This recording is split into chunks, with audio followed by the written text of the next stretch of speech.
Hello বন্ধুরা, আমি এই মুহূর্তে দাঁড়িয়ে আছি বাংলাদেশ বর্ডার। আমার সাইড ইন্ডিয়া, আমার ওপর সাইড ইন্ডিয়া। আসো, ক্যামেরা নিয়ে আসো। আমি এখন দাঁড়িয়ে আছি ইন্ডিয়ায়, আর চারপাশে ওই যে ইন্ডিয়ান তার কাটা চারপাশে। আর ওই যে সাদা ইয়াটা দেখা যাচ্ছে, ওটা হলো সেন্টিগড়। ওটা ভারতের বিএসএফরা ওইখান থেকে এই বর্ডার পাহারা দেয়। তারা অনেক পরিশ্রমী, দিন রাত 24 ঘন্টা পরিশ্রম করে এই বর্ডার সুরক্ষা রেখেছে। সামনে ক্যামেরা নিয়ে আসো। আর আমি এই মুহূর্তে কিন্তু দাঁড়িয়ে আছি ইন্ডিয়ায়। আর এই যে চা বাগান, দেখা যায়। চা বাগান দেখো, এই যে চা বাগান, এটা হলো ইন্ডিয়ান চা বাগান। সামনে গরু দেখা যায়, ওগুলা গরু বাংলাদেশে গরু ইন্ডিয়ায় বর্তমান তারা ঘাস খাওয়াচ্ছে।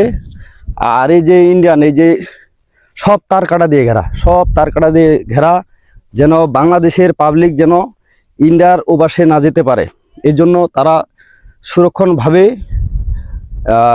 নির্মাণ করেছেন এই যে তার কাটা দিয়ে। তো আসলে বিষয়টা অনেক ভালো। এক দেশ থেকে আরেক দেশের ব্যাপার, বর্ডার এত সুন্দরভাবে তারা সুরক্ষাভাবে রাখছে। আবার তারা অনেক পরিশ্রম করে। তো সবাই ভালো থাকেন। ভিডিওটা দেখার জন্য সবাইকে অসংখ্য ধন্যবাদ। টাটা।